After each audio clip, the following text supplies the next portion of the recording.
기시다 총리의 방안을 환영한다. 자유통일당 성명서. 기시다 총리가 이달 7일 1박 2일 일정으로 우리나라를 방문한다. 기시다 총리는 우리나라에 도착한 직후 국립현충원을 찾을 예정인데 일본 총리의 국립현충원 방문은 지난 2011년 노하 요시히코 총리 이후 12년 만이다. 문재인 정권 5년간 죽창을 들자는 참으로 저질스러운 막말까지 유행하며 악화되었던 한일관계는 올해 초 윤석열 대통령의 강제징용 피해자들에 대한 제3자 변제라는 큰 결단을 계기로 급속도로 완화되었고 양국 정상의 각국 방문을 통해 드디어 정상화를 넘어 강력한 미래로 가는 계기를 만들었다. 우리나라에 가장 많이 오는 관광객도 일본인이고 일본에 가장 많이 가는 관광객도 바로 우리 국민들이다. 이만큼 양국의 관계는 발전적이다. 이는 단순히 한일 양국 간의 관계 개선에 그치지 않았고 국제사회에서 가장 중요한 국가인 미국과의 관계 발전으로 이어졌다는 점에서 더욱 큰 의미가 있었다. 윤석열 대통령은 지난달 미국 방문을 통해 극진한 대접을 받으며 뼛속 깊이 깨닫고 돌아왔을 것이다. 지금의 대한민국이 나아가야 할 국제외교의 중심이 어느 나라인지를, 문재인이 그토록 원했던 북, 중, 러 중심의 사회주의 독재국가인지 아니면 미국, 일본, 태평양 중심의 자유민주주의 국가인지를. 일본과 대한민국은 역사적으로 많은 악연이 있었던 것이 사실이다. 임진왜란이 그랬고 일제강점기가 그랬다. 국력이 약했던 조선 역사의 슬픈 운명이었을지도 모른다. 뼈아팠던 과거를 통해 우리는 피땀 흘려 배우고 이래서 강해져야만 살아남을 수 있다는 것을 깨달았다. 과거에 함몰되면 안 된다. 미래로 나아가야 한다. 철저하게 국익 중심으로 생각하고 행동하여야 한다. 국가 간의 관계는 좋고 싫고의 관계가 아니다. 서로의 필요에 의해서 경쟁과 협력을 해나가야 한다. 자국의 원자폭탄을 2번이나 떨어뜨린 미국과 협력하여 세계적 강대국이 된 일본을 보며 많은 것을 느끼게 된다. 그런데 이 중요한 시점에서 한일 양국의 관계가 악화되고 나빠지길 바라는 집단이 있다. 바로 북한과 중국이다. 죽창을 들자고 하는 집단, 더 이상 일본에 지지 않겠다며 싸우자는 집단은 왜곡된 이념에 사로잡힌 사회주의 간첩 세력들이다. 그들의 말대로 하면 결국 대한민국은 북, 중, 러에 예속된 속국으로 전락하여 지금까지 이룩한 한강의 기적, 세계 10대 경제 대국 등 모든 자유와 번영을 한순간에 빼앗기고 말 것이다. 그들의 말대로라면 우리는 병자호란을 일으켰던 중국에 대하여도 그리고 무엇보다 동족상잔의 비극을 일으킨 북한에게도 죽창을 들고 싸우자고 해야 하는데 그들이 그런 말을 한 적은 단 한 번도 없다. 그들은 바로 종북주사파들이며 중국과 북한 그 자체이기 때문이다. 일본은 가깝고도 먼 나라이다. 우리나라의 국제외교 관계에서 가장 중요한 나라 중의 하나임은 분명하다. 철저하게 국익을 중심으로 전략적으로 일본과 상생하는 미래를 향해 나아가야 한다. 이번 기시다 총리의 방안을 통해 서로의 갈등을 해소하고 서로 조금씩 양보하며 한 미, 일삼각 공조를 통해 자유주의 세력의 승리의 계기가 되어야 하고 우리 국민들 역시 세계적인 자유의 물결에 몸과 마음으로 동참하여야 할 것이다. 다시 한번 진심으로 기시다 총리의 방안을 환영한다. 2023, 5, 6. 자유통일당 대표 고영일. 여러분, 지금 우리 한반도 대한민국 안에 큰 충돌이 일어났습니다. 이것은 6.25 전쟁보다 더 무서운 충돌입니다. 문화의 충돌입니다. 지금 전 세계는 인류 역사를 돌이켜봐도 그렇고 해양 세력, 해양 문화와 대륙 세력, 대륙 문화가 늘 충돌을 일으켜왔습니다. 그래서 오늘 한반도에서 일어난 이 충돌이 현재 어떻게 진행되고 있으며 과연 누가 이길 것인가 여기에 대해서 토요일 날 다 쉬셔야 될 텐데 우리 박사님들을 또 긴급 또 제가 소집을 했습니다. 우선 우리가 늘 국민들을 깨우기 위해서 보여드리는 광화문 청년들, 철없는 청년들의 불장난 다시 한번 보시도록 하겠습니다. 미국 놈들 오래되자!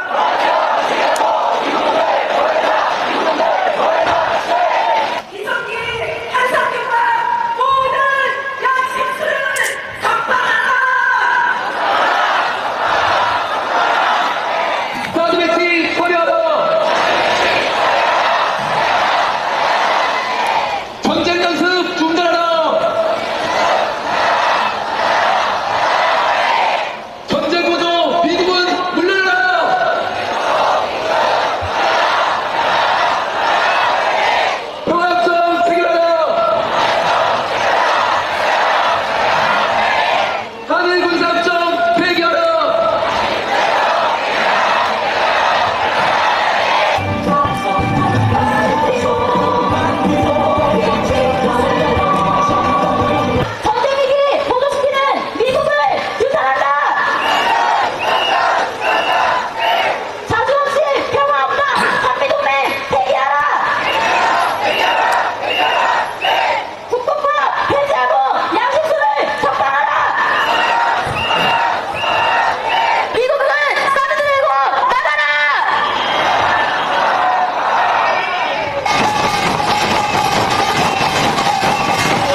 오늘도 우리 패널 박사님들이 나오셨습니다. 이동호 교수님 나오셨습니다. 또 김학성 교수님. 네, 안녕하세요. 황교선 장군님 나오셨습니다. 반갑습니다. 또, 김준용 또 대표님 나오셨습니다. 안녕하세요. 왜 한반도에 이와 같은 충돌이 일어났을까? 각계각층에서 지금 극렬한 충동이 일어나고 있습니다.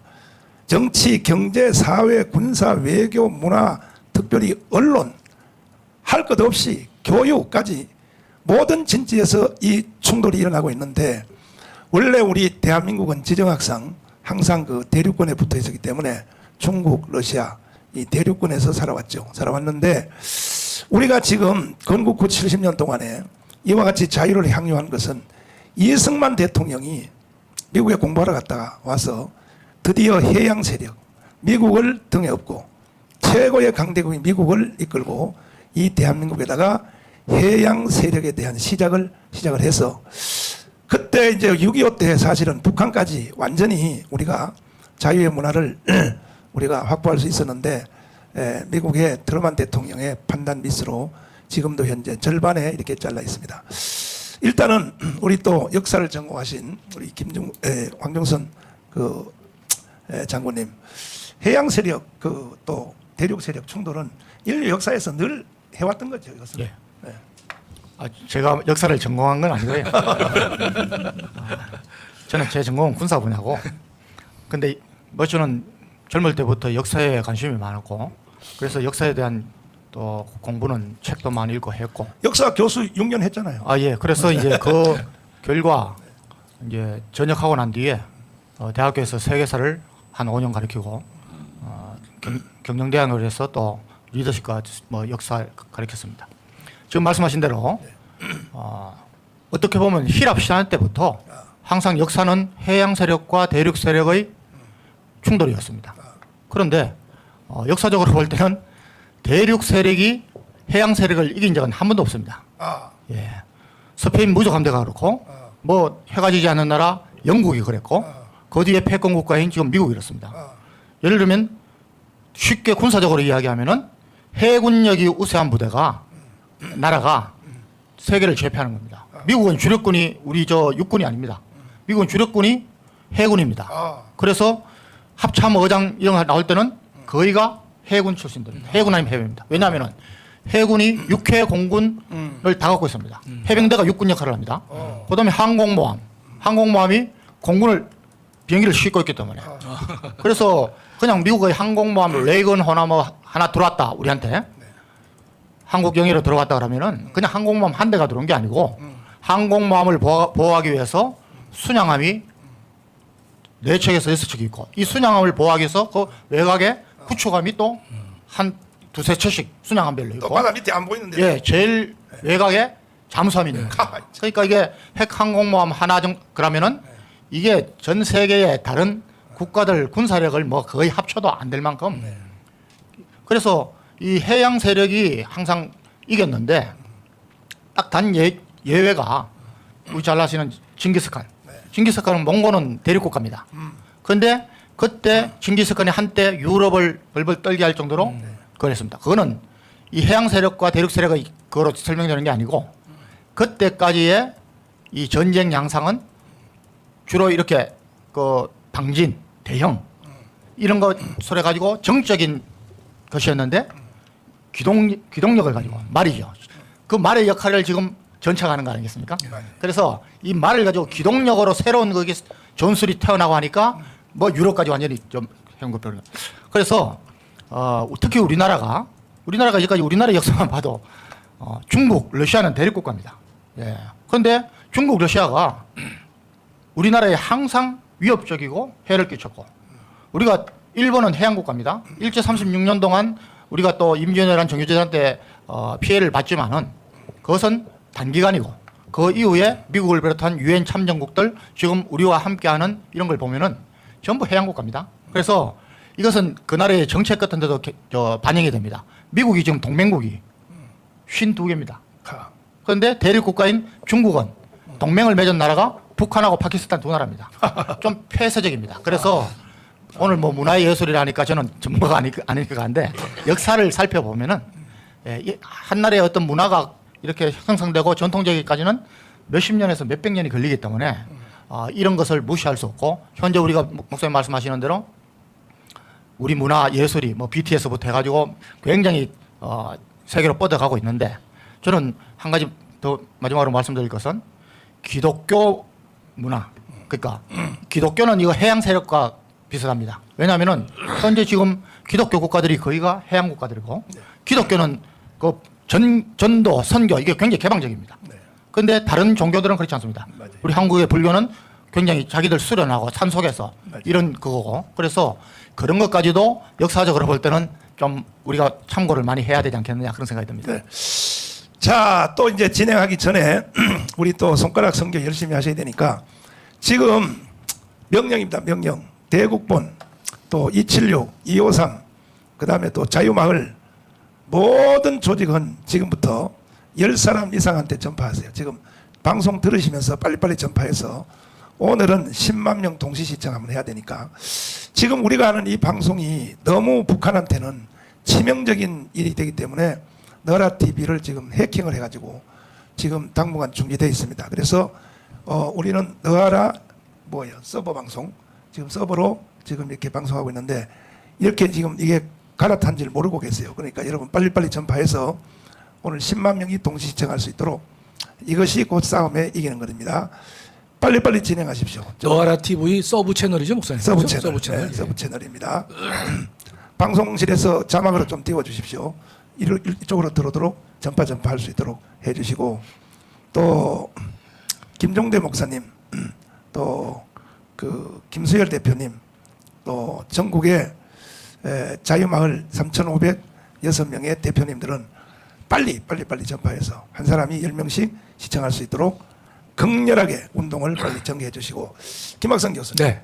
해양 세력이 주로 쓰는 그 몇 가지 단어 특징이 있단 말이에요. 첫째는 자유, 네. 자유지 않습니까? 네. 대륙 세력과 해양 세력이 비교되는 그 단어 중에 하나가 이 해양 세력은 주로 자유라는 말을 대표로 하지 않습니까? 네, 예. 그 다음에 또 이제 제도란 말이에요. 제도. 네, 예. 제도가 주로 민주주의죠. 네, 네. 이게 해양 세력을 대표하는 네. 제도 맞죠? 그렇습니다. 그 다음에 이제 또 우리 장군님 말씀하신 대로 기독교. 네, 예. 네, 이 세 개가 해양 세력을 대표하는 하나의 상징이라고 보는데 그 헌법학자로서 어떻게 생각하십니까? 예, 저는 이제 우리 조금 전에 우리 황중선 네. 우리 장로님께서 잘 말씀해 주셨는데 한마디로 이 대륙과 해양 세력은요 우리나라를 중심으로 보면 세계사적으로 봐주셨는데 대한민국을 우리가 좀 좁게 보면 이런 것이죠. 중국은 우리 수천 년 동안 우리를요 대륙의 한 구석으로 몰아놨습니다. 대륙의 한 구석으로 몰아놓고 우리의 손발을 묶은 사람들이 중국입니다. 우리 발전을 시켜주지 못했어요. 그렇지. 그래서 마치 대륙의 껌딱지 취급한 게 중국입니다. 맞아요. 거기에 놀아난 사람이 문재인입니다. 그건 다 아시잖아요. 네. 그럼 미국은 어떤 존재냐? 미국은 해양 세력의 상징이거든요. 미국은 75년 전에 우리를요 대륙에서 해양으로 끌어낸 사람이에요. 그렇지. 끌어내놓고 이승만 대통령을 통해서 자유민주주의가 무엇인지를 깨닫게 해줬다 뜻입니다. 또 우리의 이 대한민국의 시야를 전 세계적 시야로 넓혀준 은인이 해양 세력의 대표인 미국이다. 이렇게 정리하면 가장 심플할 것 같습니다, 목사님. 예. 그러니까 그 시진핑이가 네. 그 누구야 그 미국 바로 앞에 대통령 그 지난번에요? 예. 오바마. 오바마 지금 바로 전에 예. 트럼프. 트럼프. 아, 트럼프. 예. 트럼프를 만났을 때 이 네. 시진핑이가 뭐라고 건방지게 말을 했냐. 내가 또 시진핑 보고 건방지다 그러면요. 한국에는 좌파들이 또 날 욕 바가지로 합니다. 도대체 누구 편을 드는지 정강훈 편을 드는지 시진핑 편을 드는지 도대체 대한민국에 나는 이 참 좀비들 이거 참 보통 문제가 아닌데 만나서 뭐라 그랬냐. 시진핑이가 한국은 대한민국 한반도는 원래 중국의 변방의 나라 중에 하나에 속해 있었다. 이렇게 말을 하니까. 그랬었죠. 예. 예. 기억나시죠? 기억나죠, 목사님? 하니까 트럼프가요 그 말 하나는 또 정확히 대답했어. 당신 한국에 가서 역사학자들한테 공부 좀 하라고. 트럼프가 그렇게 대답했어요. 예, 예. 그러니까 이 중국은 한국 알기를 무섭게 하는 거야. 아, 대륙의 껌딱지로 목사님 안 되니까요. 그러니까요. 그런데 어떻게 하여 한국 안에 있는 이 종북주의자들이 중국을 줄줄 빨고 반미 운동을 하고. 그러니까 문재인이가 목사님 저기 대통령이란 자가 네. 중국에 가서 중국은 높은 봉우리요, 한국은 낮은 산이다. 네. 이따위 발언을 하니까 네. 대통령이란 자가 그런 발언 돼요, 목사님? 예? 그건 한국에 못 들어오게 해야 되는데 네. 그런 발언을 서슴지 않고 한 사람이 장본인이 문재인 아닙니까? 참 서글프죠, 목사님? 대한민국의 혼밥은 10끼 중에서 8끼를 혼밥을 했어요. 중국 가서 목사님. 가서. 10끼 중에 8끼. 이번에 윤석열은 혼밥 몇 번 먹었나요? 아유, 그건 국빈 뭐 대접이니까요. 아니, 10끼 중에서 한 끼는 혹시 애교가 될 수도 있는데 네. 10끼에 8끼를 혼밥한 것은요, 중국이 우리를 알기를 속된 말로 개똥으로 하는 거예요, 목사님. 기가 막혀. 이동호 교수님. 예. 아니 왜 그 주사파들은요?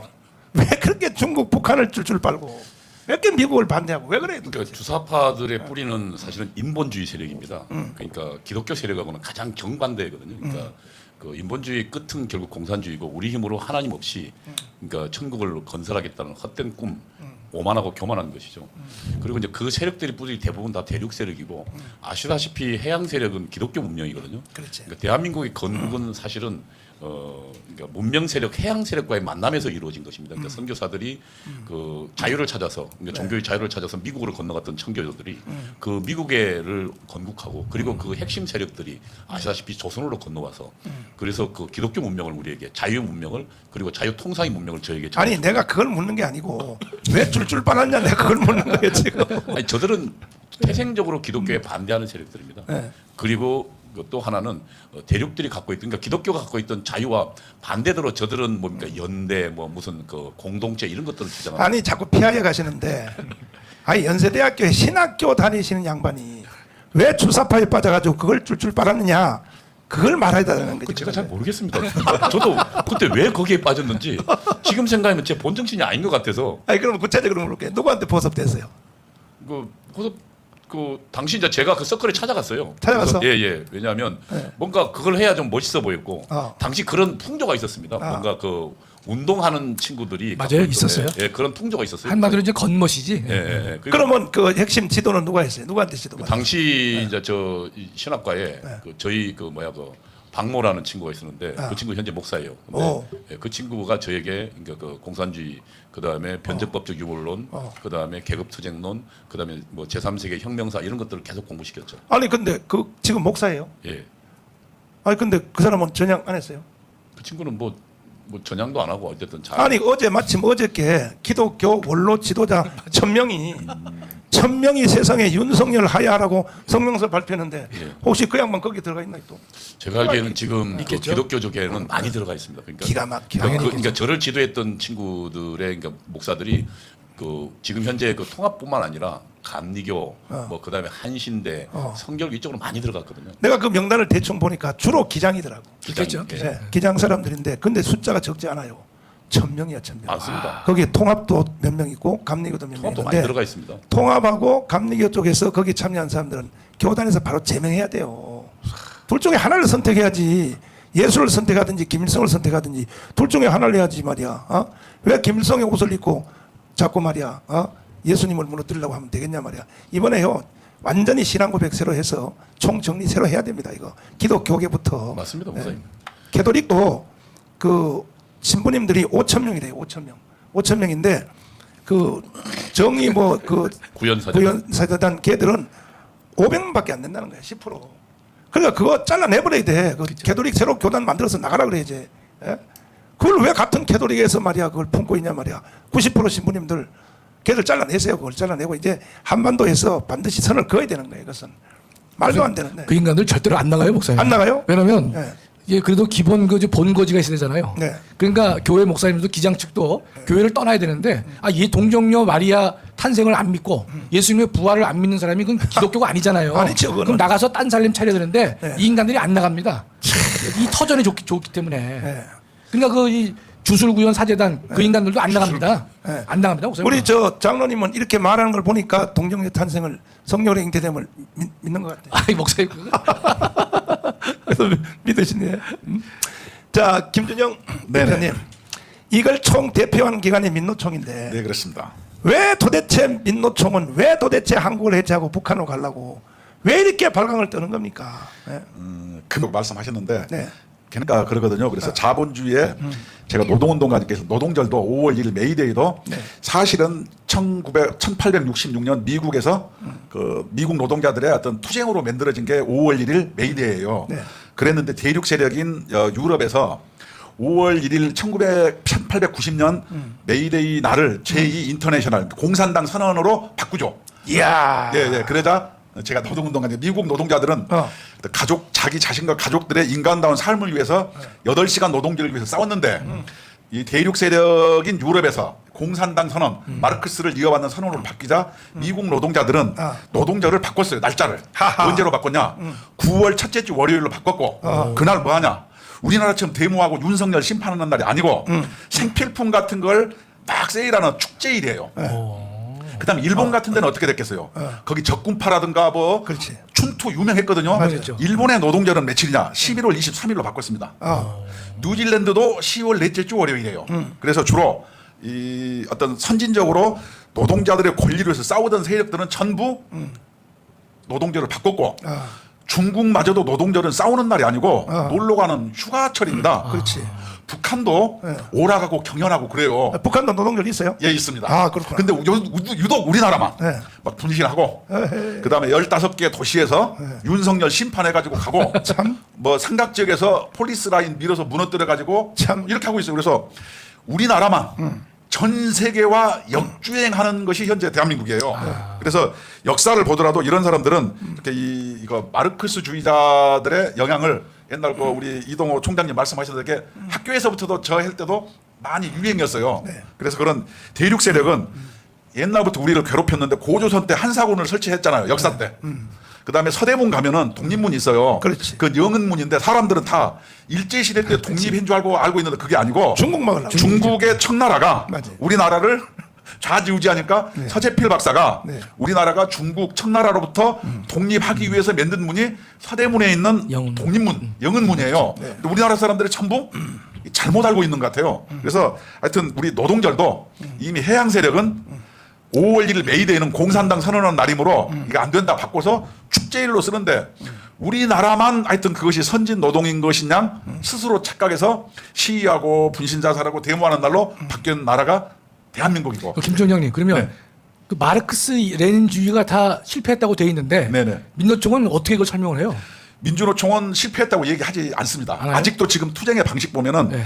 제국주의, 그러니까 미국이 물러가라 저 논리는 제국주의를 몰아내자 이 논리하고 똑같고 그다음에 세상을 계급 투쟁의 눈으로 봐서 항시 세상은 노동자와 착취당하는 자본가와 착취당하는 노동자 쉽게 얘기해서 간호사와 그 심부름꾼은 의사와 심부름꾼인 간호사 임대인은 집주인과 그 임차인 이런 식으로 세계를 바라보는 어떤 기본 골격이 마르크스주의입니다. 그래서 그 논리가 안 맞아요. 그래서 우리 노동자를 프롤레타리아라고 했는데 현대자동차라든가 현대중공업 노동자들은요 생산수단을 가지고 있어요. 뭔지 아세요? 주식이잖아요. 네. 예. 그래서 지금은 과거 마르크스주의는 이게 맞지 않는데 그것을 관념적으로 그것을 마치 이 사회에 대한 불만을 어둠의 세력들이 이걸 증폭시켜서 이 분노, 증오, 사탄 같은 거죠. 이것을 촉발시켜 가지고 자기들의 기득권을 유지하려고 하는 것 이것이 현재 어떤 이 민주노총이라든가 이것을 엄호하는 어떤 민주당 이런데 본질이라고 저는 생각합니다. 하나 더 질문 드릴게요. 네. 왜냐하면 의사, 간호사 문제가 좀 심각하잖아요. 네네. 근데 보통 보면 의사는 그 가진 자, 네. 간호사는 가지지 않은 자라고 심부름. 자기네 쩔다고 생각하는데 이렇게 생각하는 거예요. 하나 더 질문할게요. 그러면 간호사와 간호조무사는 왜 간호사들은 그런 입장을 취해요? 간호조무사에 대해서는. 그러니까 네? 간호조무사는 고졸로 한정해요. 그래서 그러니까. 카스트 제조라 그러는 거예요. 여기는 불가촉 천민 뭐 수드라 계급이고 자기들은 뭐 브라우만 밑에가 뭡니까? 있어요. 있는데 간호사가 의사를 이렇게 상대로 할 거라면 예. 자기에 대해서 불만 있는 간호조무사의 법적 지위도 돌아보면서 싸워야 되는데 맞습니다.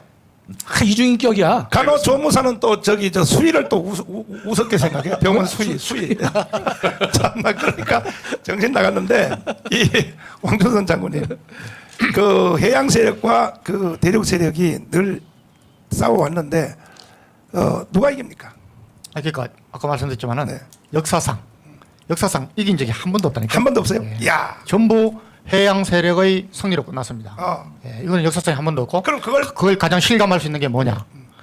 일본이 명치유신 이후에 서구 문명을 받아들였습니다. 그렇지. 그렇게 하면서 군대를 근대화했습니다. 그런데 그 당시까지만 해도 청나라가 자기들이 세계의 중심이다. 지금도 그렇지만은 세계에서 1위라고 뽐내고 있었고 러시아도 어떻게 보면은 해군력이 강했으니까. 예. 그래서 러시아 해군이 뭐 잘한다고 했는데 일본하고 청일 전쟁하고 러일 전쟁 때 하루 이틀 만에 다 져버렸습니다. 깨졌죠. 청국도 지고 러시아도 진 겁니다. 그렇구나. 예. 이게 지금 저는 우크라이나에서도 지금 재현되고 있다고 보는 겁니다. 사실은 우크라이나가 군사력으로 볼 때는 약하죠. 지금 러시아에 뭐 비할 바가 못 되는데 왜 러시아가 지금 저렇게 질질 매고 있느냐. 이게 돈 맛도 벌어본 사람이 안다고 이 전쟁도 이겨본 경험이 있어야 됩니다. 예. 러시아가 그렇게 크게 이겨본 적이 없습니다. 예. 워낙 땅덩어리가 크고 인구가 많으니까 거긴 가서 나폴레옹도 당했고 전투는 잘했는데 가서 재보급이 안 되고 그 러시아에는 제일 유명한 장군이 누군지 아시죠? 몰라요. 동장군입니다. 윈통. 장군. 예. 그래서 나폴레옹도 들어갔다가 결국은 재보급하고 그 추워서 결국 빠져나왔고 1차 세계대전, 2차 세계대전도 마찬가지입니다. 그래서 지금 딱 군사력으로 보면은 지금 제가 보기에는 러시아의 군사력은 정말 상상 이하로 예, 전투력을 발휘하지 못하고 있는 겁니다. 종이 호랑이야. 분야별로 이제 한번 생각해 보겠습니다. 그런데 왜 유독히 한반도에는 지금 마치 대한민국이 해체되고 이 북한이 대한민국을 점령 것 같은 이런 느낌을 주느냐? 분야별로 보면은 기자들이 있죠. 언론 기자들. 언론인 기자 여러분, 100대 언론사 여러분, 아무리 바빠도 오늘 내가 하는 이 방송은 꼭 공부 좀 하세요. 아니 기자들이 돼가지고 이게 오줌인지 똥인지 구분도 못하고 기자들이 돼가지고 어떻게 북한 편에 서냐 말이죠. 어떻게 생각하십니까? 그 이제 이 기자들이 네. 저는 그래서 참 이해가 안 됐었는데요. 네. 그 전교조의 그 폐악이 좀 그 우리가 이 대한민국을 휩쓸지 않느냐. 그러니까 대학에서도 교수도 그렇고 언론인도 그렇고 이 좌파 세력들이 많고요. 더군다나 우리나라는 단순 좌파가 아니라 종북 좌파가 문제 아닙니까, 목사님? 네. 근데 종북 좌파의 세력이 알게 모르게 상당히 대한민국 전반에 퍼져 있다. 그렇기 때문에 정말 나라를 걱정하고 또 대한민국의 미래를 생각하는 사람들 입장에서는 정말 가슴을 치지 않을 수 없는 것이고 정말 이런 방송을 계속해서 목사님이 주관하시고 하시는 것도 그들을 깨우쳐서 이 바른 길로 그렇죠. 가게 하려고 하는 거 아니겠습니까? 그렇습니다. 네. 근데 여하튼 지금 뭐 아시다시피 언론은 거의 뭐 90%가 8, 90%가 완전히 종북 좌파에 물들어 있고 네. 어쩌면 헤어나기 어려울 정도로 맞아요. 상당히 빠져 있다. 그렇습니다. 그것이 바로 대한민국의 위기가 아니겠나 생각을 하고 있습니다. 그렇게 예. 되면 결국 언론사는 망하게 돼 있거든요. 그렇죠. KBS가 저거 존재하겠습니까? 아, 저거 목사님 없애야 돼요. KBS요. 아니 소비자가 듣기 싫은 방송을 하는데 누가 그걸 방송을 듣겠냐? 그러니까 이거 저 분리수거 하자 그러잖아요. 분리수거. 분리수거가 아니라 뭐래? 저 분리징수. 분리수거는 목사님 이제 그 쓰레기고. 내가 일부러 그렇게 말한 맞습니다. 거예요. 분리수거. 그 KBS가 존재하겠냐는 거지. 네. MBC요? 누가 거기다 광고하겠습니까? MBC와 SBS는 광고 따가지고 먹고 사는데 누가 거기다 광고 주겠어요? 왜? 시청률이 없는데. 시청률 없는데 하겠습니까? 유튜브에도 요즘 유튜브 광고 방송 잘 되고 있어요. 네. 유튜브에 광고하면 신의 한수라든지 이봉규 TV 또 고성구 너와라 TV, TV, 예, 너와라 TV. 예. 우리는 아직 광고는 안 안 합니다만 하네? 우리도 광고하면요 돈 수십억 벌 거라고.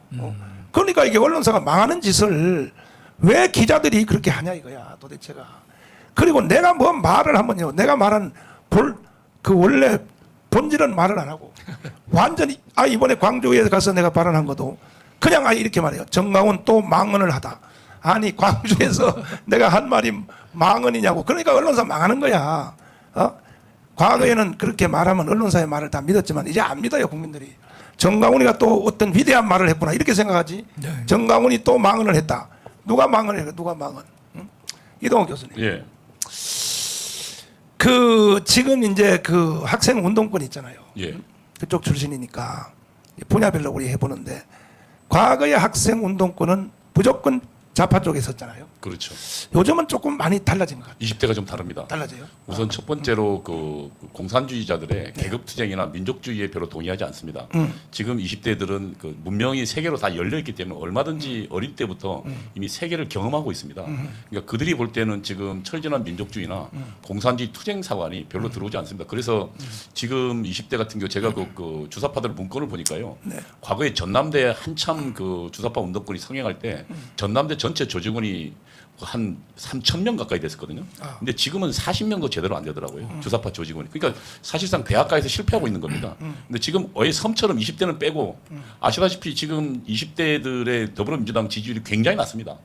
지난 아시다 대선 때 윤석열 대통령이 훨씬 높았습니다. 여성 빼고 남자는 뭐 거의 60% 이상이 우리 우파를 지지했거든요. 그런 측면에서 보면 공산주의자들이 지금 20대를 장악하는 데 실패했습니다. 그래서 저는 이제 주사파는 끝물이라 생각하지만 문제는 이제 어쨌든 아직도 이 40, 50대들 한국 주력들이 이들을 왜곡된 교육을 시키고 있고 또 제가 보기에는 이 기자들은 엘리트인데 이들에게 지금 제대로 된 우파의 사상을 가르치고 있는 기관이 별로 없습니다. 별로 없어요. 나라 TV밖에 없어. 예, 그러니까요. 그러니까 지금 자유민주주의가 뭔지, 시장 경제가 뭔지도 제대로 가르치지도 않고, 그다음에 좌파들은 학교가 많습니다, 목사님. 그리고 기자 학교가 있어요. 한겨레 기자 학교 같은 경우는 예, 매번 굉장히 많은 친구들이 기자가 되려는 친구들이 한겨레 기자 학교에 가서 거기서 글 쓰는 법을 배웁니다. 뭘 배우냐면 왜곡부터 배웁니다. 그러니까 비판이라는 것은 사실에 근거해서 비판해야 되는데 왜곡하는 것부터 배우거든요. 그러니까 그런 것들이 저희가 세밀한 몇 가지 디테일에서 우리가 좀 부족하다. 그래서 이런 교육 방송과 또 그리고 엘리트들, 기자들을 위한 우리 우파들의 공간도 저희들이 좀 있어야 되는데 참 할 것이 너무 많습니다. 자, 민노총. 민노총의 그 건설 노조 있잖아요. 네네. 그 건설 노조는 그 공사 발주 업체가 네. 민노총한테부터 먼저 허가를 받아야 된다. 사실 그런 적이 많이 있습니다. 아니, 그게 뭔 얘기예요, 도대체가? 예를 들어서 자, 이번에도 마찬가지지만 밤에 자기 조직원을 채용해라. 그건 뭐냐면 힘이 강한 노동조합이 힘이 약한 개별 근로자 일자리를 뺏는 거예요. 그래서 이번에 분신자살 한 사람도 수사를 받다가 이것을 노동 탄압이라고 주장을 했거든요. 이게 민주당 같은데 돈 봉투 돌려서 수사하면은 뭐 정치 탄압이라고 한 것처럼 노동운동은 원래 힘이 약한 자의 편을 들어주는 게 노동운동의 본류인데 이 사람들이 조직화가 돼가지고 힘이 약한 근로자들의 일자리를 뺏는 건 이건 조폭 행위예요. 그건 노동운동이 아니에요. 그런데도 불구하고 건설 노동자들이 요번에 보면 이제 방송 같은 데 보면 알겠지만 밤에 건설 현장 앞에 가서 자기 조직원을 채용해달라고 해서 안 틀어주면은 뭐냐면 야밤에 어린애 울음소리를 어마어마하게 크게 틀어요. 그러니까 사람이 소름이 막 끼치죠. 그 다음에 개소리 같은 걸 틀어요. 그 다음에 막 혹시 전쟁 난 것처럼 총소리 같은 걸 틉니다. 야밤에. 그것도 뭐 6데시벨 이하다 그러면 75데시벨에 맞춰서 틀면은 세상에. 밤에는 엄청나게 시끄럽잖아요. 야밤에 자고 있는데 고양이 울음소리만 나도 짜증나는데 어린애 울음소리 나면은 그런 일들을 해요. 실제로 우리가 수요일 방송에 틀어줬어요. 이 방송 내용을 이런 짓들을 하는 거 이것은 노동운동이 아니에요. 예, 그래서 지금은 노동운동이 힘이 약한 자를 보호해야 되는데 건설 노조처럼 자기들끼리 똘똘 뭉쳐서 소수가 확 뭉쳐가지고 다수의 일자를 뺏으러 다니는 것 이것은 노동운동이 제가 노동운동가를 얘기하는 더 이상 이것은 노동운동이 아니고 건설노조 요번에 투쟁할 때도 대부분 사람들이 건설노조 사람들이에요. 쉽게 얘기하면 토요일 날 2시에 집회를 하잖아요. 그럼 오전에 가. 그래서 오전에 가가지고 오후에 집회에서 체크를 해서 체크된 사람은 일당이 지급되고 안 된 사람은 일당 못 받아요.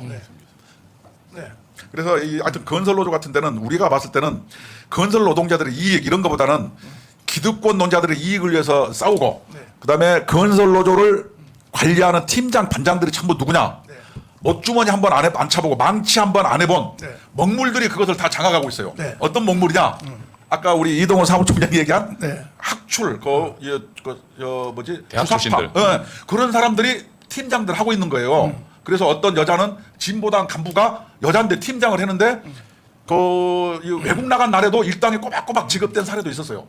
그래서 이 손해가 누구한테 가냐? 집 없는 서민들한테 건설 단가 올라가서 아파트 가격이 비싸지는 거예요. 그래서 우리나라 집 없는 약자들이 거의 털 뽑히듯이 자기도 모르게 수탈을 당하는 거예요. 이것이 민주노총의 하여튼 이 핵심이기 때문에 제가 이렇게 여기 나와서 맨날 반대하는 겁니다. 민주노총하고 한국노총 총 그 조합원이 몇 명이네요? 240만 명입니다. 240만 명이 한 달에 10만 원씩 내요? 다 다른데 대충 보면 한 5만 원가량 내고 5만 원. 그 외에 정부에서 지원금 있고 이렇게 투쟁할 때는 또 별도로 또 받습니다. 아니 가면서 봐요. 5만 원씩 내도 그건 1,000억이 넘지 않습니까? 수천억이죠. 수천억이죠. 예. 근데 정부가 또 왜 도와줘요? 그래서 저는 이 정부가 저는 미쳤다고 생각하고 예를 들어서 성과급 같은 것도 성과가 옳은 사람을 위해서 주잖아요. 그렇지. 근데 옛날에 그 지하철 같은 데는 일을 열심히 하면은 너 혼자 승진하려고 그러냐 네 팔뚝 붓다 그래서 일을 열심히 못하게 하고 노동조합이 똑같이 뭐 3% 5% 이렇게 임금 인상을 해라 이렇게 올라가니까 열심히 일한 사람들이 미운 오리새끼가 되는 거예요. 그래서 예를 들어서 성과급 같은 것도 그럼 어떻게 하냐 옛날 정교조도 그랬지만 지하철 같은 데도 낸 조합비의 절반을 떼서 성과급이 나오면 이 사람은 일 잘했고 저 사람은 일 못하면 성과급이 다르거든요. 이것을 전부 걷어서 똑같이 나눠줍니다. 그러니까 대한민국 정부가 제가 이런 말은 뭐하지만 무능한 거예요. 아니 기재부가 뭐 미쳤다고 공기업이나 공무원한테 그런 성과급을 해줍니까? 우리나라가 이렇게 막 진행되고 단적으로 현대자동차 그 전임자가 21명이에요 법적으로. 근데 실질적으로 전임하는 사람 몇 명인지 아십니까? 121명입니다. 100명이 전부 연봉 1억짜리예요. 이거 노조에서 줄 수 있을 것 같아요? 그 다음에 대의원이 400명인데 400명을 2시간씩 뭐냐면 근로시간 면제를 하는 거예요. 일 안 하는 사람이 그냥 태백이래요. 그래서 어떻게 되냐. 미국의 현대자동차의 공장보다 한국의 현대자동차 공장의 생산성이 60% 미만인 거예요. 그래서 우리나라가 이렇게 막 썩어가고 병들어가고 있는데 유일하게 홀로 열심히 싸우는 건 기업가들이 열심히 싸우고 이렇게 목사님 같은 종교계가 좀 싸우고 나머지는 다 망가져 있어요. 우리나라 정당도 민주당은 윤석열의 노동개혁을 무력화시키기 위해서 42명의 국회의원이 노동 존중 실천단 이걸 만들어가지고 매일 아침에 한국노총 민주노총부로 공부를 해요. 그래서 노동 문제만 나오면 막 쌍수를 들고 요번에 분신자살한테도 이재명이 하고 다 했거든요. 우리 국민의힘은 제가 수차례 노동특위 만들자고 했는데 흉내만 달랑 내요. 그러니까 민주당의 또 노동개혁을 저지하는 세력은 미사일급이고 국민의힘의 이 노동특위는 세총급이에요. 네. 상대가 안 되는 거예요. 그래서 세상 이래서 하여튼 우리가 이런 방송을 열심히 하는 거라니까요. 네. 자, 우리 장군님. 장군님은 자아 비판을 한번 해보세요. 자아 비판. 논산 훈련소에 들어오는 한 주에 1,800에서 2,000명 중에 앙케이트 조사를 딱 하는데 전쟁 남은 총을 쏘겠는가? 60%가 총을 안 쏘겠다. 왜 안 쏘느냐 했더니 형제에게 총을 쏠 필요는 없다. 자, 이거 누가 이렇게 군대를 누가 이렇게 만들었어? 도대체가. 그 뭐 자아 비판이라기보다 저는 군대의 군의 큰 역할을 보면은 물론 전시에 대비해서 반드시 이길 수 있는 군대를 보유하고 있다가 전쟁에 무조건 이겨야 됩니다. 그렇죠. 그거 아니면은 뭐 군대 존재 가치가 없는 거고. 그런데 평소에 제가 뭐 군생활 거의 40년 하면서도 제가 항상 가장 관심을 두고 생각하고 저도 그렇게 지휘를 했고 우리 군의 모든 대부분의 지휘관들도 그렇게 지금 하고 있지만은 군의 가장 큰 역할은 이 무너진 공교육, 그다음에 가정교육, 그다음에 심지어 교회의 신앙교육까지 무너진 상태에서 자기 혼자만 알고, 예, 뭐 요즘 다들 독자 아닙니까? 예, 부모들은 절대 모릅니다. 제가 군에서 이렇게 저 상담해보고 이야기해보면은 뭐 국민학교 이럴 때부터 전부 게임하고 이상한 거 보고 있다가 딱 저 인기척 소리 나면은 그냥 버튼 하나 누르면은 부모가 가보면은 공부하고 있습니다. 예? 그렇지.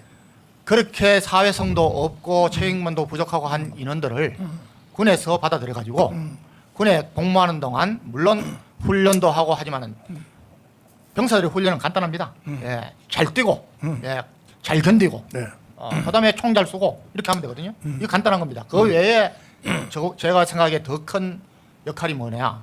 이런 아이들을 조직 생활에 적응할 수 있게 하고, 좀 책임감을 느끼게 하고, 애국심도 길러주고, 이렇게 해서 밖으로 배출하는 또 경우에 따라서는 지휘관들에 따라서 담배나 이런 나쁜 거 끊게 하고, 그래서 그런 긍정적인 역할을 하는 게 군입니다. 이 저는 평시에 군의 역할 중에 가장 큰 역할이라고 봅니다.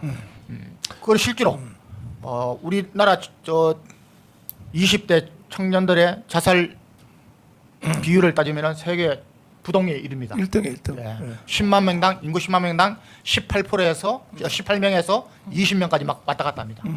군에 들어오면은 군에서 정말 엄청난 노력을 기울여 가지고 그 숫자가 반 이하로 완전히 떨어졌습니다. 군에서 반 이상을 살리고 있는 겁니다. 예. 그래서 우리 군에서도 그런 역할을 하는데 가장 큰 비중을 차지해 있는 것이 종교 행사고, 이 종교 행사는 정신 전력하고 관계가 있고, 이랬는데 사실은 지난 문재인 5년 동안 종교를 가질 권한도 있지만은 종교를 안 가질 권한도 있다.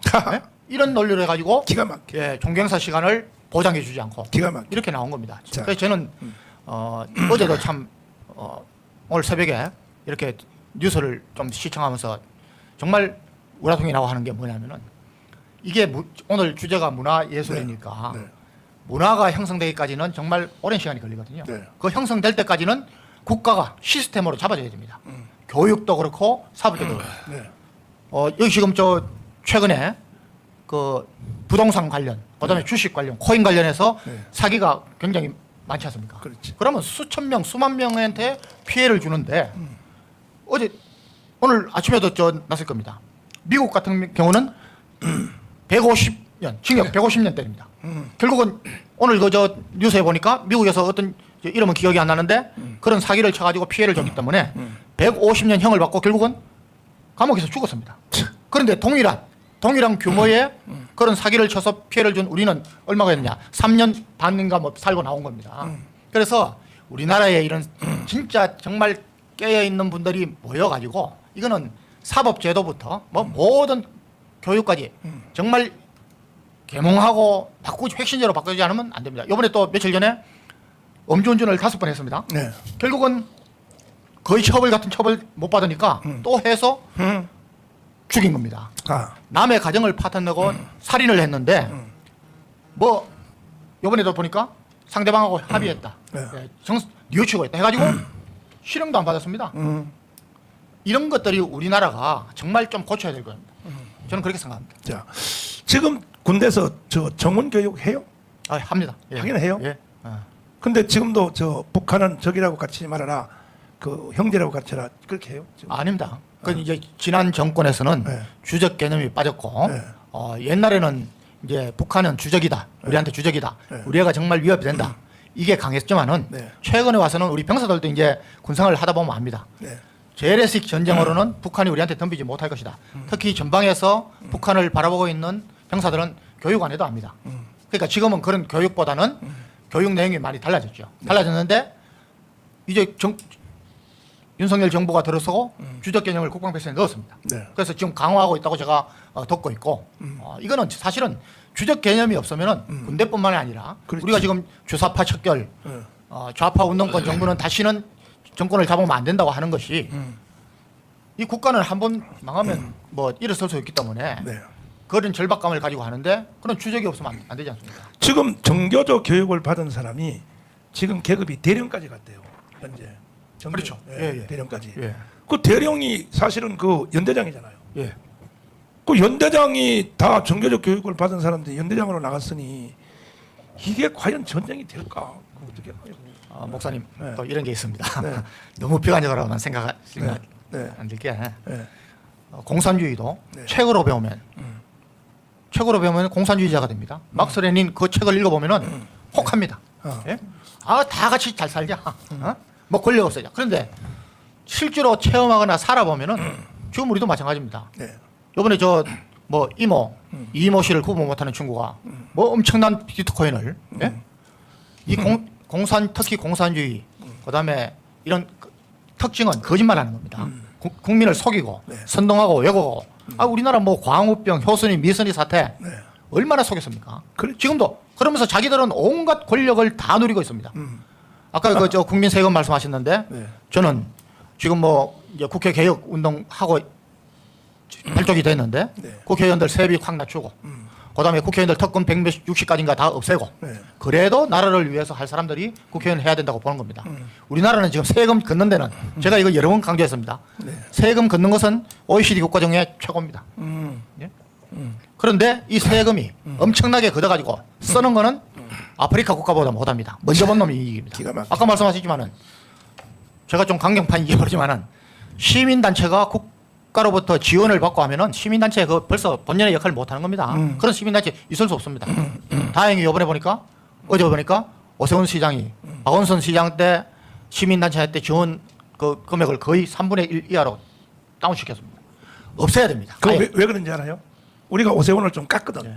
그러니까 까야 돼. 그래서 까야 정말 우리가 하고 있는 이게 개몽운동입니다. 네. 정말 개몽운동이고 국민들 어색을 좀 깨워주자, 판단력을 좀 해주자, 속지 않게 하자 하는 건데 네. 이게 여기에 우리 교회들이 네. 우리 크리스찬들이 앞장서는 게 당연한데 아직도 미온적인 것은 정말 안타깝게 짝이 없습니다. 자, 정교조에 대해서 이야기 한번 해볼래요. 네네. 정교조. 사실 이 대한민국이 이 망하게 된 게 정교조 때문에 이렇게 된 거예요. 그렇습니다. 네, 예. 이 정교조가 지금은 이제 좀 불리하니까 한 2만 7천 명 남았는데 네. 많이 줄었어요. 제일 많을 때는 18만 명. 18만 명인데 이 정교조를 저대로 두고 대한민국 희망이 있겠느냐? 어떻게 생각하세요? 결론부터 말씀드리면 당연히 없죠. 아니 그것부터 물어봐요. 예. 장로님은 대학 교수할 때 정교조 했어요, 안 했어요? 당연히 안 했죠. 목사님. 아니 목사님 대학의 교수들이 원래는 이제 노조가 네. 교수 노조가 법적으로 허용되지 않아요. 교수들은. 네. 그런데 아마 지금은 아마 그 교수 노조가 허용되는 쪽으로 좀 가고 있는 걸로 제가 알고 있는데 허용돼 있습니다. 허용돼 있죠. 교수 노조가 원래 안 됐었는데. 근데 원래가 이제 교수들은 뭐 목사님 전교조 대상이 아니었어요. 가입 대상이. 그러니까 교사 노조는 교수는 아닙니다 원래가. 네. 근데 지금은 이제 우리 김진영 총장이 말씀하셨다시피 교수들도 노조를 할 수 있도록 이제 제도가 바뀌었단 말이죠. 네. 근데 저는 제일 초창기에는 전교조를 상당히 좋게 봤어요 목사님. 아, 왜냐하면 속아 넘어갔군요. 아니 제가 지지한 건 아니고 네. 처음 시작할 때 보면 참교육을 하자. 또 대한민국에 전교조가 나올 수 있는 배경이 목사님 있었어요. 네. 예전에 몇십 년 전에는 사립학교 교장들의 횡포가 심했습니다. 사립학교 교장들이 예컨대 교사들에게 돈 받고 채용하고 여러 가지 뭐 굴림하고 있었어요. 많이 있었어요.